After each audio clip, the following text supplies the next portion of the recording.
Hey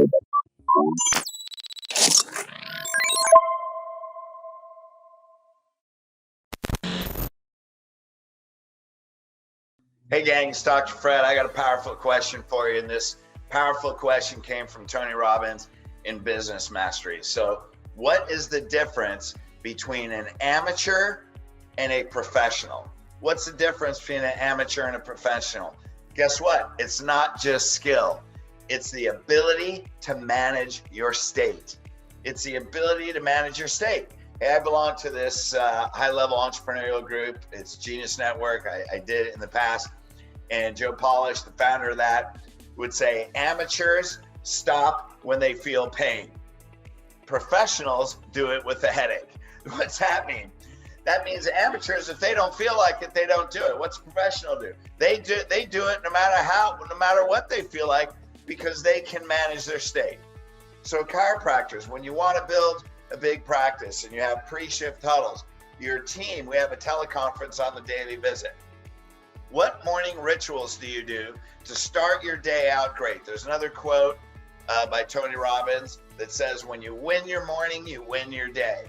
What morning rituals do you have? And this is for everybody. What morning rituals do you have that put you in a peak state, that turn you into a professional, that when you start your day, you're ready for anything that happens?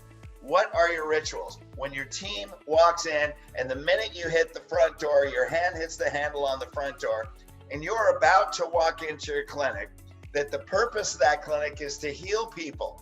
They're coming in for chiropractic. You're laying hands on healing. You're releasing power and energy in their body that can heal them of disease, that can build their immune system, that can keep them safe and keep them confident. And what mindset are you in?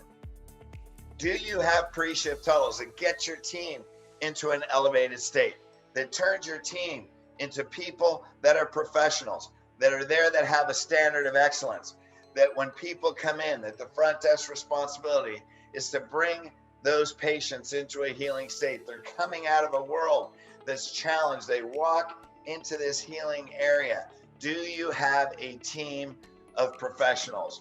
Do you walk out on the floor, on the adjusting room floor, with stress, with that phone call you just had, with another problem if you have a problem on your team? Or do you meditate before your adjusting hours? I always say you never walk into the tables, into the adjusting room tables, without being in a healing state, without being in that peak state, without clearing your mind and your body completely, filling yourself with love. Because when we lay hands on people, that is a transference of emotion. Touching people is a transference of energy. What is your energy like? Are you channeling? Are you coming from your divinity, putting hands on people that are also divine, that may not be conscious of it, and allowing that release of energy that heals them of all emotional problems, that heals them of spiritual problems, that heals them of physical problems? Are you in that state? Are you going into your new patient workshop saying, I don't want to do this? Or no matter how tired you are or how much sleep you had, that in a moment, because of your rituals, you can get into that peak state, you can perform at your best, and you can be your best with a standard of excellence for every person that walks in. Are you doing that? Because if you're doing that, then you can call your team. One thing I used to say right after a pre-shift huddle is, okay, everybody, 3 feet off the ground. What's that mean? We're in such an elevated state that it doesn't even feel like our feet are on the ground. And then your feet are 3 feet off the ground before anybody walks in, and they don't touch the ground until the last person walks out. Do you create that healing experience for every person that walks into your clinic? Because that is a professional. That is a professional. So are you an amateur? Do you let problems get to you? Or are you professional? No matter what pain you're going through, no matter what emotional condition, that you can put yourself in a state to make a difference in the lives of other people. How do we do that? Get your morning rituals down, gang. Hey, I personally, do I wake up tired? Do I wake up feeling like I want to go out and conquer the world? Heck no. But those morning rituals, man, they are cemented in there. And if you're struggling with that, 99% is the problem.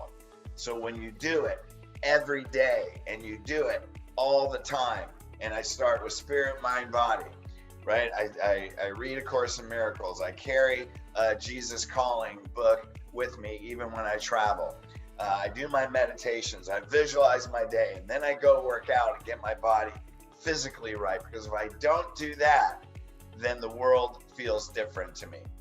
But when you get yourself in that peak state, you can be a professional all day long. If we can live our lives with a standard of excellence like that, man, the influence and impact that you're going to have on other people and how you fulfill your purpose will go to a new level. So let's not be amateurs, because we're here for a sole purpose. Let's be a professional. Let's raise our standard to a standard of excellence that we call upon ourselves, so we can give that to other people. All right, gang. Love you guys. Peace.